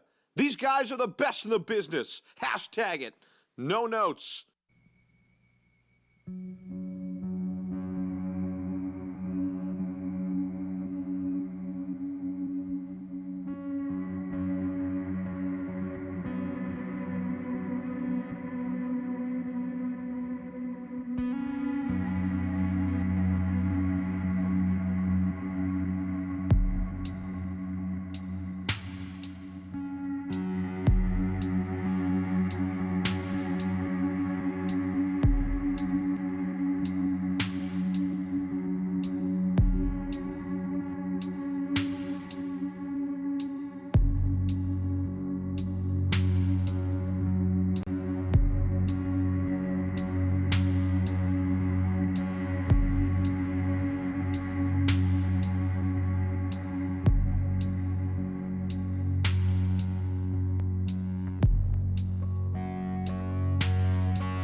Hi, folks. Bob Mannery here. You're listening to A2D Radio, real sports talk radio for the fans, by the fans, no agenda.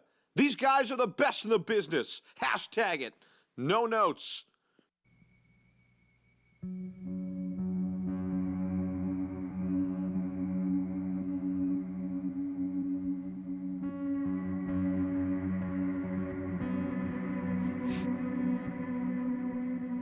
AM and the PM, A2D Radio, live from the Real Talk Studios every Wednesday, brought to you by our doc.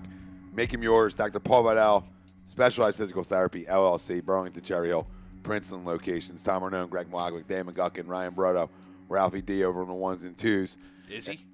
And as we come back, and I looking at a post on social media from Sixers Nation, and it's just more clickbait bullshit. The Sixers are in an interesting spot, and then clutchpoints.com, horrendous. Garbage website. Is it time for the Sixers to think about trading Ben Simmons? Like, it's just In the best stretch of the season. yeah. Like, is this real life? 17, 10, and 10 in his last 10 games, but yes. And let's then- Dude had fucking 17 trade him. boards the other day. And then for some reason, every website out, in San Francisco for the Warriors, they're coming out with all this.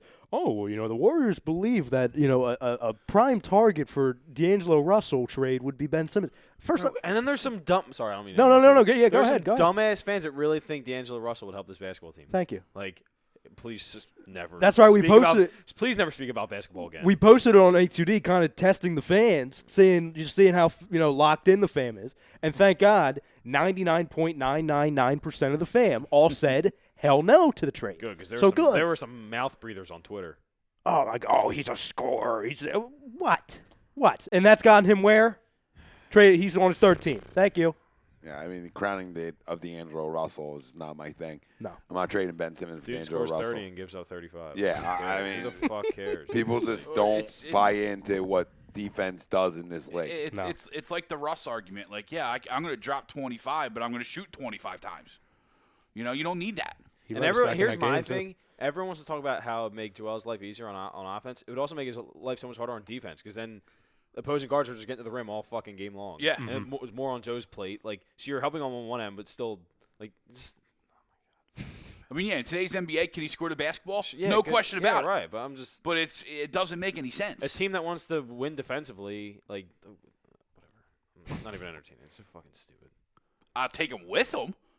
yeah, obviously. I'll combine it, but Yeah, I'm not of giving course. one up for the other. No. No, and our poll, if you're just joining us on the second half of the show, still vote on it. Sixers will finish as the top 3 team in the Eastern Conference. Do you agree or disagree? Me, Danny, Greg, we agree. Rise on the disagree, but still has them as a Eastern Conference Finals contender, which is where I think they're going to be at. And I think defensively, it will translate in the playoffs. At least that's where I'm hanging my hat on. And we'll see how it goes. And then we're going to segue now into So, I'm sorry, Ryan, do you have him finishing 4 then? Yeah.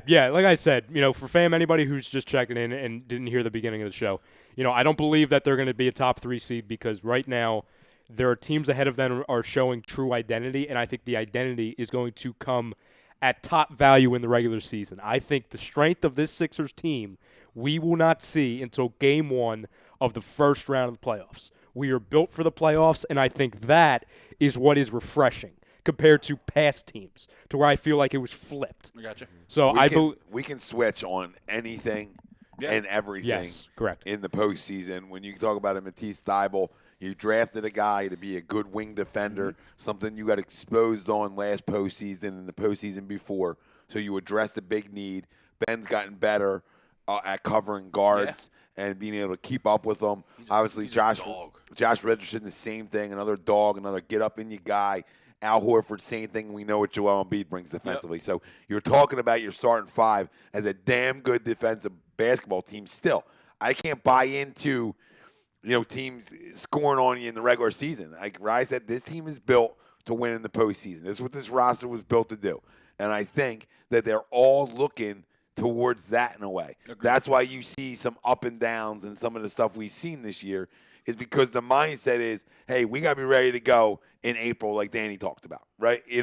And I think that's where, do we need to see more consistency? Absolutely. Do we need to play better basketball? Absolutely. I think we're going to, especially through this next 9-game stretch. I mean, it's a 9-game stretch where, yes, 5 are on the road, I believe, but you can still go 7-2 in this 9-game stretch and get right back to where you want to be. Back in it. And you're not even right back in it. You're a top 3 seed You're right top there. 3, yeah, you're right there. And now 7-2, you're I don't want to say closing in on Milwaukee, but you're at least putting a little pressure now.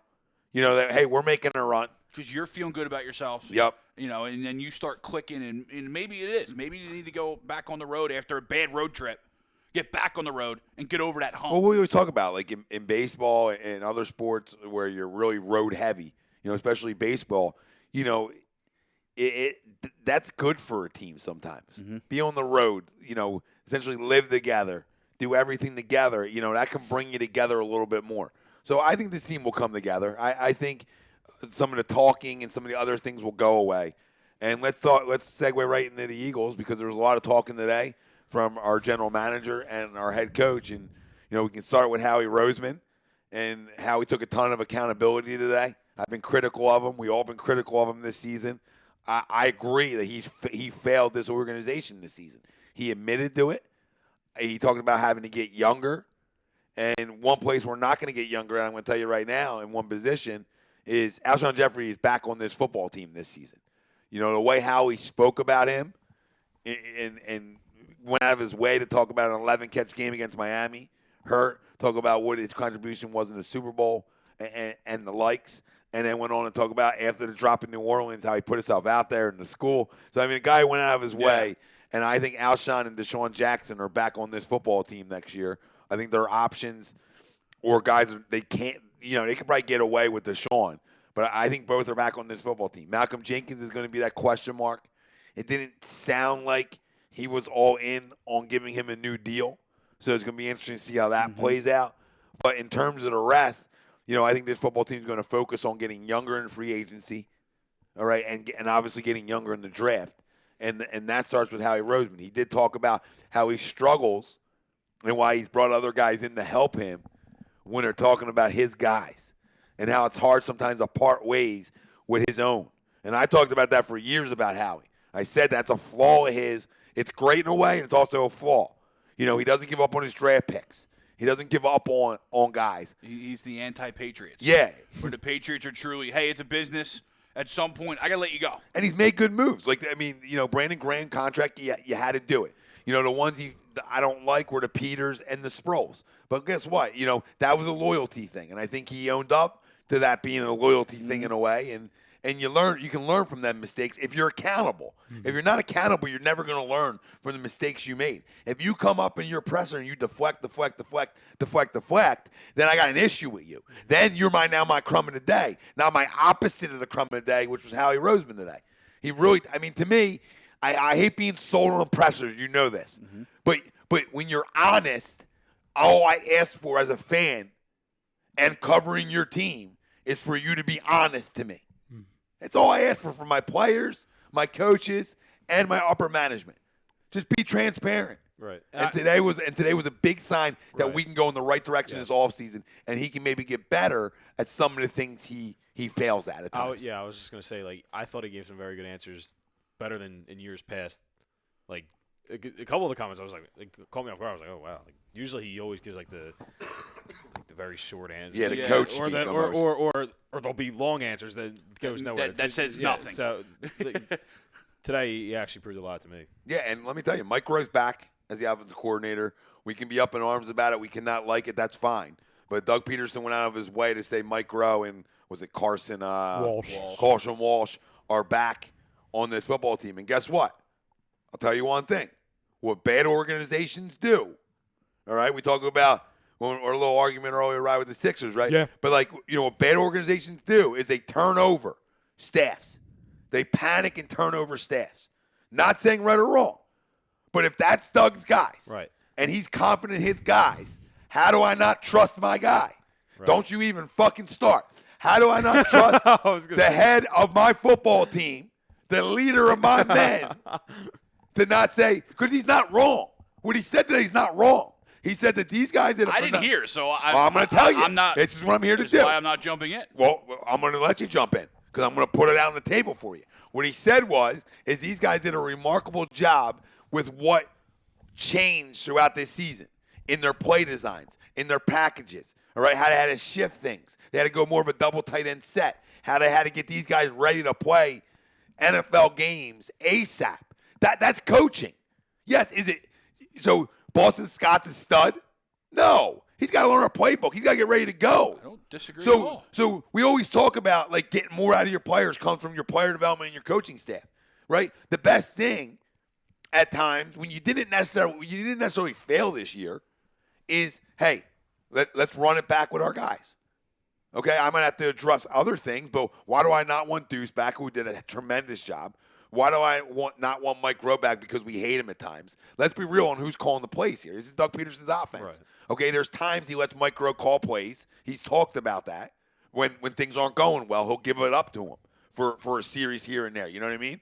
So I got to trust in their chemistry on what they're trying to build offensively. Right? And then he went on to talk about Jim Schwartz, and right now Jim Schwartz is defensive coordinator for this football team, and you'll see where Cleveland goes. And then the news coming out a little while ago, Rye brought up, is that, Josh McDaniels is looking like he wants to coach the Cleveland Browns. Yeah, apparently, his lifelong dream ever since a kid was to coach in Cleveland, which that's one person that has that dream, I guess. Yeah. But it Not seems many. like all directions, because obviously Is he related to Sonny Weaver Jr.? maybe he saw the movie and he was inspired again. Like, I don't need the I don't need to win. I don't need the Patriots. This is a win for us because we flash back to when Josh McDaniels was taking the Indy job, backed out. Frank Reich went there. We talked about, well, if we knew Frank was going, we would have brought back. I mean, Greg said we would have brought back DeFilippo, but we got burned because of Josh McDaniels. Josh McDaniels could save us in a way defensively by taking that job and Jim coming back here as our defense coordinator. Because like I talked about earlier, over the last 4 years, as him being our D coordinator, we've given up 16.1 points a game at home, which is number one in the NFL. And we know we've had some struggles on the road, but we're still 20 points a game, which is fifth best in the NFL. Stats do not lie like that. Those stats don't lie. Some stats lie. Those don't, because we always talk about trends, right? Me and Ryan, we always bring up the trend game. Mm-hmm. Well, the trend game is consistency. I don't want to go nowhere. What I did like about the switch back to the offense for a second, for 1 minute, is that we got better early on in football games throughout this season, which was a real Achilles heel early on, where we didn't start fast. We started figuring out ways to start faster. So who do you got to give credit to? The changes that they make on the fly. Like we talk about Doug after half, being great after half, right, Greg? Mm-hmm. Well, he's also great halfway through the season too, at being able to adjust, especially through all the injuries, and adjust their play calling, right? So as much as we critical here and there of play calls, these guys actually did a pretty good job given the circumstances. There's one I'll call assistant coach, coordinator, position coach is the correct terminology, but. And I don't like calling for people's heads unless it's really justified, but this is somebody, again, talking about trends. Somebody who cannot be back is Corey Unlin, who is the secondary coach. He absolutely cannot be back. I hear all the time, and I've bought into it a little bit, but I'm not going to give full blame to Jim, is that nobody has truly gotten better in the last handful of years on defense. No. And then it's really glaring in what position group? Secondary. Mills has been, he's good, but nobody. Ooh, I'm surprised to hear that from you. I'm surprised to. Wow. He hasn't. I mean, he's okay. I can't he's run okay. from it. Yes, he's okay. I can't run from it. I already told you guys on social media who one of my starting outside guys is next year. Sydney. I already told you, and I'll tell you who my second one is. I'll tell you who my second one is, and people won't like it. Yeah, I know I won't like it. Well, he's a 25-year-old cornerback. So, I mean, you guys cannot like it, but there ain't no shutdown cover corners that grow on trees. And I'm not saying the guy's shut down. I agree. I'm saying he's better than what you got. Ronald Darby and Sidney Jones should be your two outside guys. You're not in free agency going out and getting an upgrade over a 25-year-old Ronald Darby or a 23-year-old Sidney Jones. You're just not. You got to allow your second-round pick to win a goddamn job, all right? Or it's a wasted pick. What I saw over the last 2 weeks of the regular season is a kid that grew a little bit. Confidence in this at this level is so important, especially when you went through what you went through injury-wise, lack of success-wise. So when you see a turning point, you got to give credit to a kid who fought, regardless on how we feel about him. He fought through adversity, okay? I can win with kids who can fight through adversity Because this is what all pro sports are about, or any sports, is how do I get through it? When I see my leader, because Malcolm Jenkins ain't the leader of my defense. Let me just clarify. The leader of this defense is Brandon Graham. All right? I just want to let you all know who one of the biggest leaders in this locker room is. Okay? I was going to clarify for people. All right? That's why they weren't in a rush to give Malcolm his money like they were BG, even though his contract was over. Right? BG was signed. Boom. Boom. Why? Why? Because he's the locker room GOAT. Yeah. So he talks about Sidney and how he brings up to Sidney what he went through. And he says that he loves this kid. He loves this fight.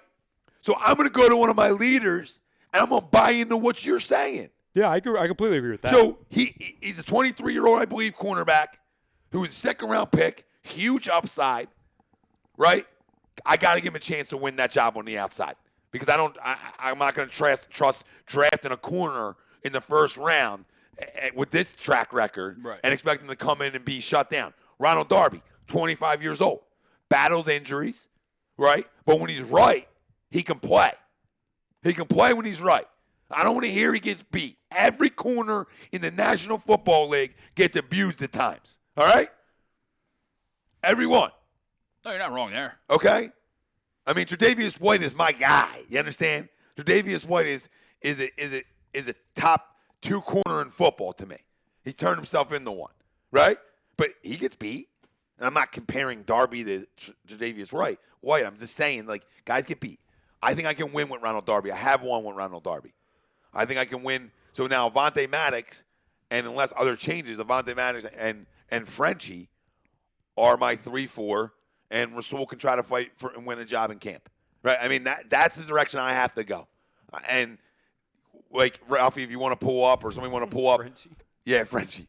You know, a little step, a little pinky out. Curve I got to know what free agents are out there at the cornerback position, right? You know what I mean? If somebody wants to pull it up, because I don't know who's Darby's out. a free agent. I know Darby is, and I think most of our secondaries are free agent. If you look at, I think if you look at the list, if you want to, Byron Jones is a free agent. Byron Jones is the highest. I don't think they'll pay tons of money for him. well, I'll tell you something right now, though. I'll tell you right now. That is an Islandish guy. Yeah, oh yeah. Islandish. Byron Jones is Islandish. So to me, I back a Brink up. I figured the hell out. I mean, I would do it. I doubt. I back a Brink up, and I go cheaper in another position. I go Sidney and Byron Jones. Yeah, I would be happy with that. I got it. Chris Harris. Too old. Jimmy Smith, Baltimore. I like Jimmy. This is the guy I wanted via trade. Logan Ryan, Tennessee. That's who I wanted. How old is he now? Oh, he's young. He's still in his 20s. Is he? Yeah, I want to say he's 27. 29? I say he's 29. I don't dislike the Logan Ryan at all. Bradley Roby. Eh. Yeah, no. Aqib Talib. No. Yes. Brandon Carr. No. Traymon Williams. Jonathan Joseph. Nope. Eli Apple. No. Nope. Trey Waynes. But he's a Voorhees Nope. guy. Darryl Worley, part 2. We tried it the first time, but that didn't really. Oh my God, I forgot about that. But dude. he went to Eastern. So my point is, outside of Byron Jones and a Jimmy Smith, there's nothing out there. So Logan Ryan, yeah. So unless you're backing it up Brinks for Byron Jones, which I would do, then I consider going in that direction and then still trying to draft well. Yeah, I mean it's tough when you look at that secondary because I think only Maddox is the only cornerback actually signed for this upcoming year. So yeah, you're gonna have to. LeBlanc too. Oh, LeBlanc. He got an extension. He got a 3-year Douglas? extension. Yeah, LeBlanc's back. Yeah. No, I'm just saying. But you're not. To your point though, you're not gonna go into free agency in the draft having to replace 3-4 guys and expect to hit on all 3-4 guys. So somebody's gonna be back. I agree. It's Sidney. If it's Ronald, hey, whatever. I'm not sold on it. I think he's done. But hey, whatever. Done. At 25, I mean, we could do worse. What do you mean he's done? I just think the injuries are catching up to him. Well, catching up at 25? He's had multiple. Yeah, I mean, you know what I mean? He's played 8, 9, and 11 games last 3 years. Yeah, like that's what I'm so- concerned about. I understand I mean, when I get he's what- right. I get I'm what your confident in the point. guy, Yeah, but he's never But right. how much has he been right? But guess what? How much do I got to pay for that then? No, that's So yeah, now yeah. I'm low risk, high reward. Touche. And that's why I entertain it. That's all I'm saying. Yeah. Unless I'm going and backing up Brinks for Jimmy Smith or backing up Brinks for Byron Jones, which again I would do. Maybe not as much Jimmy, but Byron absolutely because of the age. Right. Is that unless I'm doing that, then I have to entertain it because of how much I'm losing, which I can't replace all that. I agree. So now I'm going to go into my year with Cravion LeBlanc and sit as my two outside and you guys. can't draft another kid expecting him to be a starter. You know how that's gone. Yeah. You know what I'm saying? It's like because people were like, there's a lot of mock drafts, and I know it's 3 months away or 2 months away, whatever it is, that they're saying, oh, we're going to take a cornerback in the first round. I don't care what it is. It doesn't matter. I'm not taking a kid, and number one, we can't do that. That's number one. And two, I'm not taking a kid and putting him right into a starting cornerback. We just can't do that. I'm getting up in the top 5. That's all I'm doing. Oh, I know exactly where you're I'm going. going to get my guy. All right, and if I can't get him, I'm staying in the goddamn SEC for a wide receiver. All right, we're going to go with goddamn Stanford for wide receivers. Go to the big boys. Where do the big boys play? When in doubt, go SEC. I'm so sick and tired. I can draft better. All right, I'm going to be critical of Mr. Accountability today. I can draft better on a damn couch, and I don't study no damn tape. I just know a guy can play. And if I got a question mark, I say, well, who's this guy in the SEC from LSU? I know he could probably play corner, right? Who are these guys from Alabama? All these. Henry Ruggs, please. No. Why? I got no problem with Ruggs. I'm going a step above you, Danny. JJ. I'm going with Mr. Judy. Yep. I'm going Jerry Straight Judy. all the way up. I like it. Hold on, I like it. I just don't think they're going to do that. Yeah, but no, I mean, I like it. I love that he's dreaming. Yeah, I love that he's There's no- dreaming. there's It's no just- chance I think Ruggs is going between that 15 I'm and just 20 sorry, range. gonna shake you to wake you up. There ain't no That wake up. That it's not happening. There ain't no wake up. Listen, what he said today, he better wake up to the fact that he didn't give his quarterback enough goddamn talent. So I got to go get my guy with my guy. I got to go create a relationship over the next 5 to 8 years that is lights out. He's the best route runner in the draft, and my opinion, the best player in this draft. The best overall NFL-ready player in this draft. He is better than Mr. Ohio State. You think? Yes. His impact day one will be just as good, if not better, because tops off the defense work in this league. I mean, lately there's been a lot of rookie receivers coming and making a huge impact. I'm just sticking by this. Man, one. hey, and hold on, I would am love that. not I just taking don't a see shot them at doing Chase Young. I am in no way taking a shot at Mr. No, Young. I didn't say he's that a flat out pimp. I didn't see that as a shot. I think Chase Young is that guy. I know what do I mean? too for defense. When I'm On the saying defensive side. where is my impact at? What do I need? So I got to look at what. Oh no, there's no doubt on Who's that. number yeah. one on my list for my needs, not number one over on the draft, Well, maybe. we also need a guy that can pass Russ the passer though too. I get it, but if I'm going up, I got to create the relationship for my quarterback. No, you're right. And there's other guys. There's D.D. Lamb. There's other guys. Jefferson too. But you got to stay SEC. And I do not disagree on what Jerry Jeudy is in this draft and what he will be. But is it worth giving up all that capital when you can get a guy who's not as good? Don't get me wrong. But you can get a Jefferson, a T. Higgins, guys that have won, are very similar players, not great. Is it worth to give everything up that you got to get up there to get him? Yep. It is worth it, but he won't do it. That's the problem. Because Maybe he will. Maybe he will, because when he addresses, he gets aggressive. When he addresses, he gets aggressive. So all I'm saying is, Howie Rose, go ahead. I'm speaking to you. Go ahead. I can hold it. No, I can hold it. Go. Just saying, we have two. Obviously, it's going to take more than this, but we have 2 3s this year, 2 4s, and 2 5s in our own first and seconds. I mean, we have the capital to trade up. But see, that is what But Howie. if we're trying to get younger, though. Yeah. And you're Howie right. Roseman said that 100 times to where, unlike other drafts, he's excited about having the variety of capital throughout the draft. Again, I'm right there with you. He should do that. He should have already traded up. Is it possible to already trade up? am I not shouldn't getting even be younger? talking about this because you should have went out and got Jalen Ramsey. No, that's a whole other story. My So point to is, where we couldn't even do this. my point is, Fitzpatrick, not Ramsey. Well, Fitzpatrick. whatever, same thing. my point is, no, Jalen Ramsey's the guy. But my point is, I like Minka, but Jalen's a pimp too. My point about Jerry Jeudy is that you talk about we got to get younger. That's got me younger. Listen. It's okay. I got 10 picks, so I can get younger, right? Air quote. I can get younger, or I can get younger and damn better. That's the difference. Am I going to get better if I give up 4 picks, hypothetically, right? Maybe 2 1s, right? A 3rd and a 5. I'm just spitballing, okay? I don't know if that's going to get it done. but it's close. 2 first, a third, and a 5. 2 first, a third, and a 5, or 2 That's what I first, meant, 2 first. 2 first, a second, and a fifth. Like it's not crazy talk I'm talking right now. I can even listen for a Jerry Jeudy, 2 1s and 2 3s. Let's call it a fucking day. Now the question is, are them 4 later picks going to translate better than a stud? No, because you see how this GM drafts. You know what I'm saying? Especially in the later rounds. Am I making this up? Or didn't Atlanta trade up for Julio Jones? Yes. What did they give up? A lot. Right, that's what I'm saying. I mean, But essentially, they got their guy, which is an impact player, right? I don't disagree with you one bit. I have big money still on my defense. I got a Malik Jackson back. I'm just not going there because I don't want to be disappointed when it doesn't happen. No, I'm just giving hypotheticals. No, I know, and you're dreaming, and I love it because I'm completely on board. What's the biggest need? Wide receiver. No, you're right on. I would love that. I'm not that guy, right?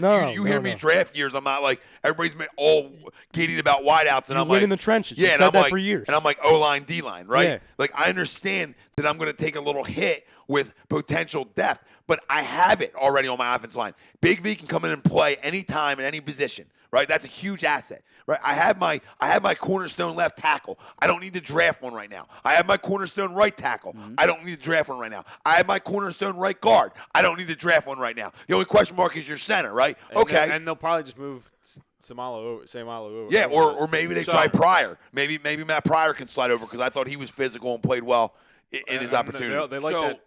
So good. No, I was going to say, San Francisco or Chicago jumped 1 spot, right, to go up to 2 to get Mitchell. Yeah. But here's what they gave up. They gave up, obviously, the number 3 pick, a 4th, as well as a 3rd. No. Yeah, a 3rd. So the 1st, 3rd, 4th, and an additional 3rd. That's nothing. To go up 1 spot. To go up 1 spot, though. You're jumping from 21 to 4. I don't think he's going that high.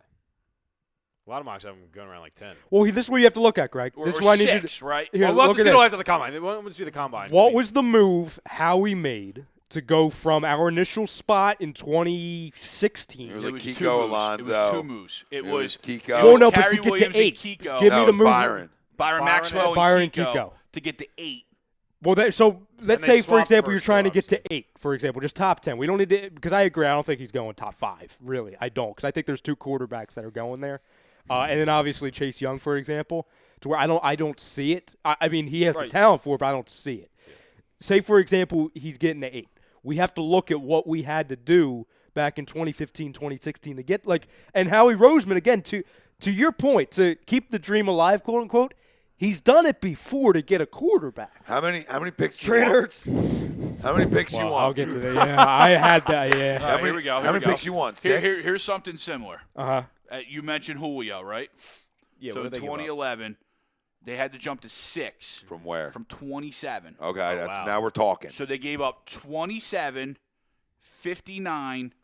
So I think that's a first. That's still round 2. Second round. Yep.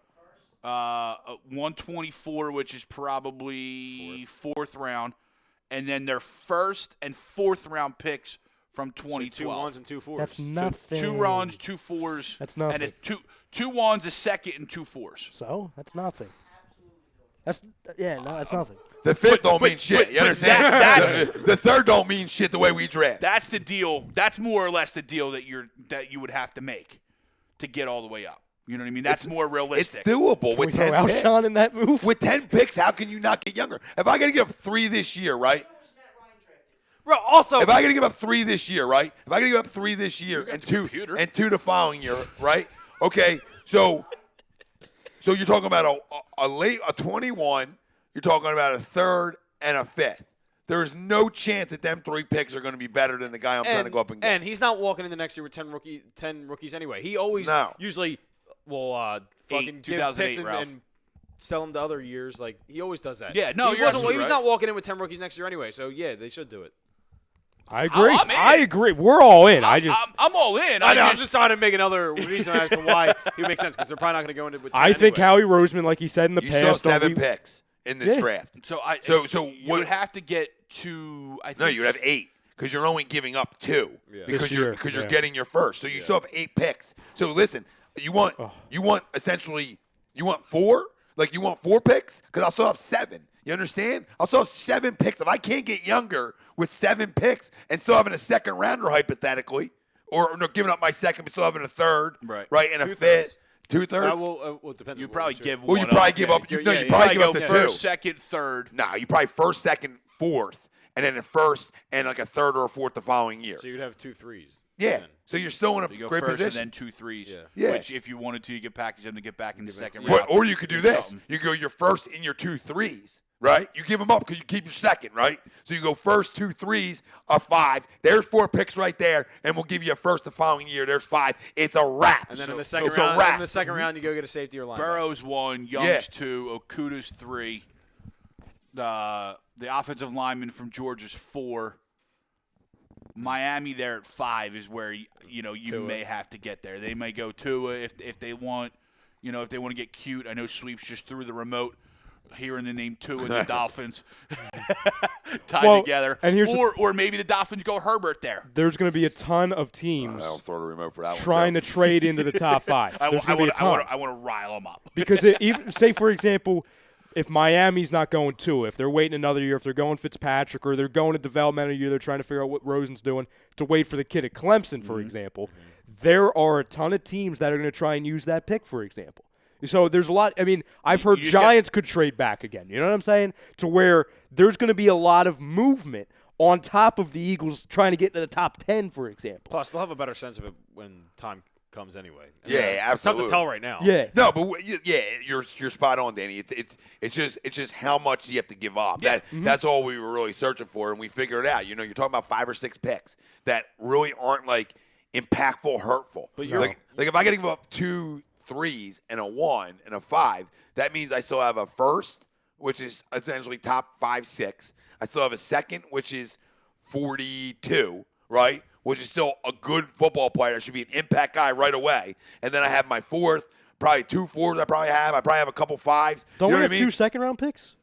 He said 2/3. No, We have 2/3? Yeah. Okay. 2 3/4, 2 4, 2 5. Pop Martinez in the house. Speaking of up, Pop? our uncle, he said, "Greg, knock it off with Tua." But he brings up a good name, Mackenzie Alexander. Mackenzie Alexander in Minnesota.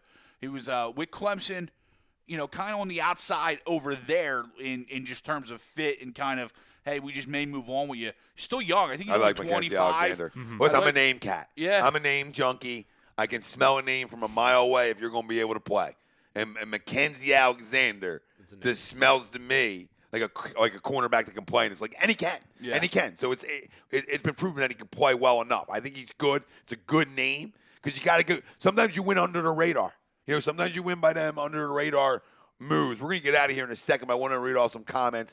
Pop says, get speed on both sides of the ball that can tackle at linebacker and wide receiver on the outside with Ertz and Goddard and Sanders. Good luck stopping that. These last few weeks show me you also have a gem in Scott as well. Draft speed. So Pop is right in my wheelhouse when it's all in for Jerry goddamn Judy. Because now look at your explosiveness offensively. Now, who you doubling?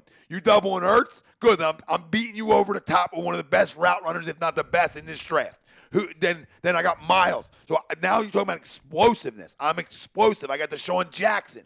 Right? I am flat out explosive offensively, and I become a damn issue, and life becomes easier on who? My quarterback. Who wants to have who loves big plays. Look at Patrick Mahomes. Patrick Mahomes loves big plays. He loves explosive down the field plays. His offense and his playmakers are speed, right? Yep. That's all it is in Kansas City. Is we're going to beat you over the top. We're going to beat you across the middle. We're going to beat you everywhere, and it makes my life on my quarterback easier. I know it wasn't a huge sample size, and I know you're with me on this, but I think having a guy super reliable and Greg Ward in the slot's huge too. Me too. Like I'm telling you, he's gonna be your starting slot receiver. He showed me a lot. I love that dude. And Danny, I completely agree. The only way Would you guys I be would good with right. that? Would you be good with Judy, Ward, and D-Jax? Fuck yeah.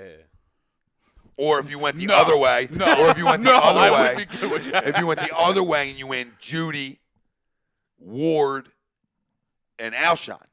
Because now it's different. Now you have your possession guy. Well, he ain't gonna be healthy until like middle of the year anyway. He'll probably start the year on the PUP list. No way. Alshon? For what? They're The saying Liz that- Frank? They're saying he's not even going to be ready for the 2020 season. Okay. That's what Ian said a couple weeks ago. Well, then you got to go up and get Jerry Jeudy.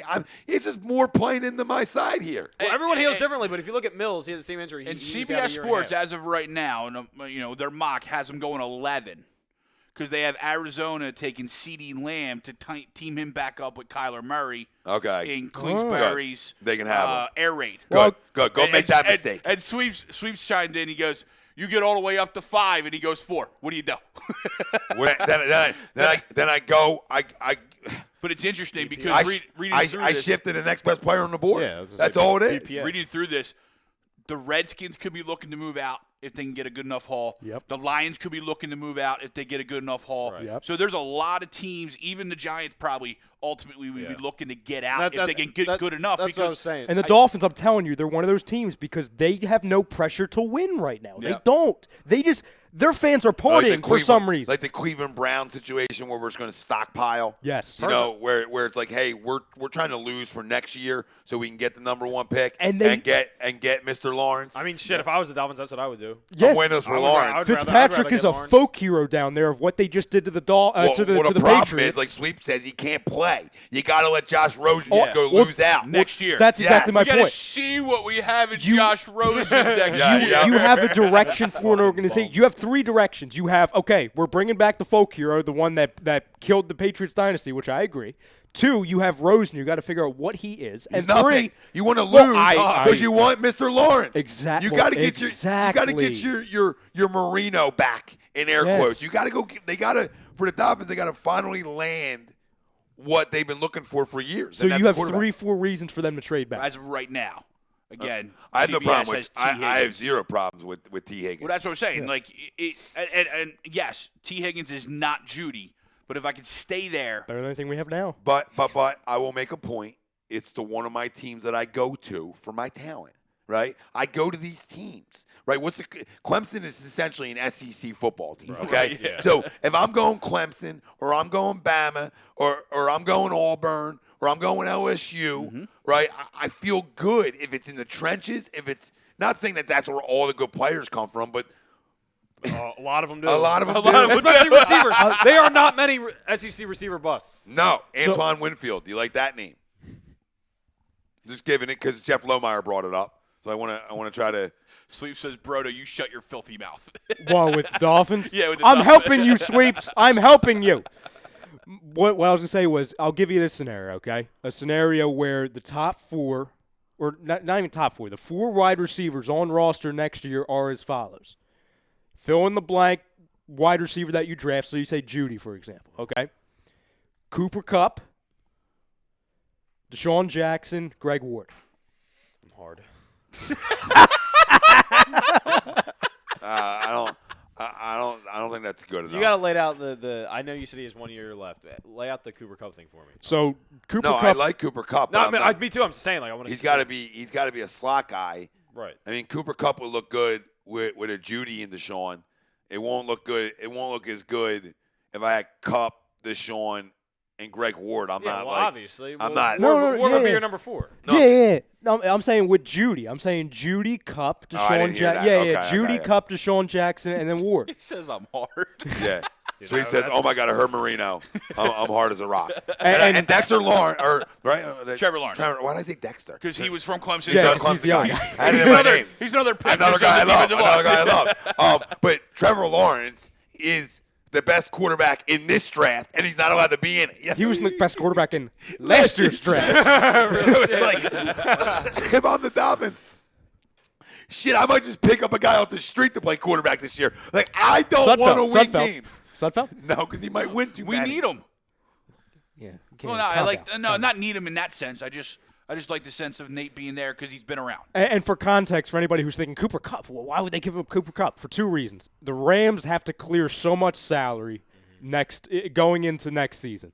2, there's a lot of moving parts on the offense because, in case you didn't know, they have no offensive line, and Jared Goff stinks with no offensive line.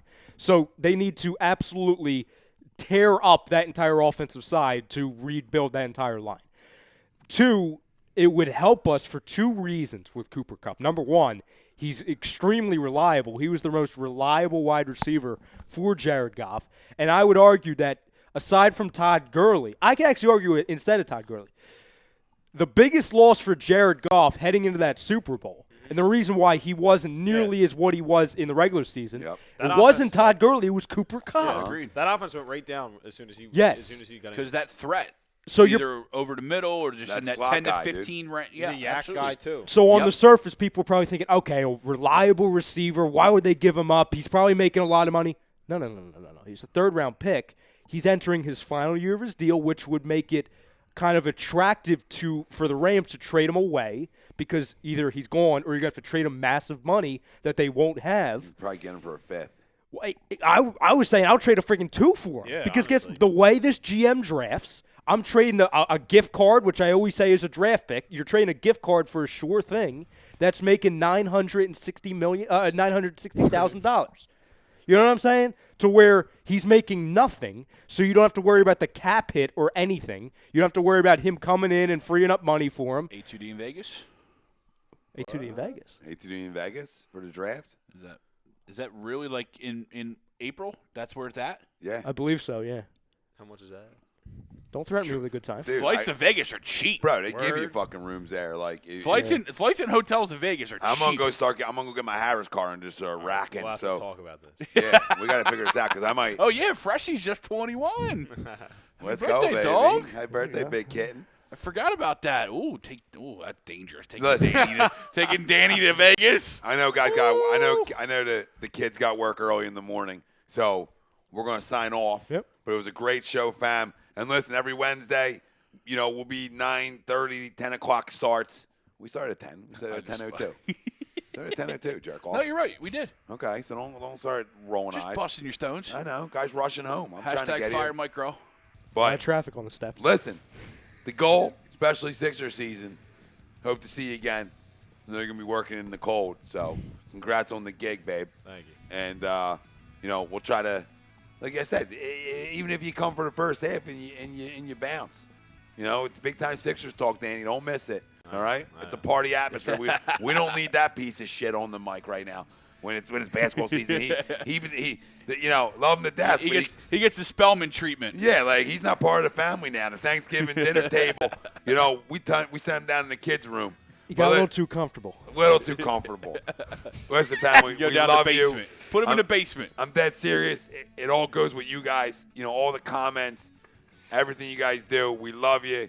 Keep chiming in to all the shows on A2D. We got shows daily here. You already know this. For Tom Arnone, Greg Milakovic, Dan McGuckin, Ryan Brodo, Ralphie D, who struggled on the 1s and 2s earlier. He's back, baby. He's fine. He totally redeemed himself like he does. I'd like to thank our doc, Dr. Paul Vidal, for all his contributions to A2D. Eagles, make them yours. Make him yours. Specialized Physical Therapy, Sixers make them yours. Burlington, Cherry Hill, Princeton locations. I'll see you Sunday with the big kitten over here behind the 1s and 2s. He's probably struggling as well. We'll see you Sunday night. Never struggled a day in my life. Yeah, it's on tape. That's debatable. Welcome back, Tease. We out. We out. Thank And you. listen, I'm going to end this like this. Support your damn military and support your damn president a little bit. All right? Stop with giving freaking goddamn Iran like they're the victim. Tom's going. Like they're the goddamn fucking victim. They ain't no victim. You killed a freaking terrorist. Right? You killed a terrorist. No, I agree. Yeah. I'm not like telling you got to support. You got to like everything your president says in this world because you don't. It's a free damn country. And I'm no Democrat or Republican. I'm a fucking realist. All right? In Iran, we're bombing embassies and shit. That's okay. Y'all need to wake the hell up. We out.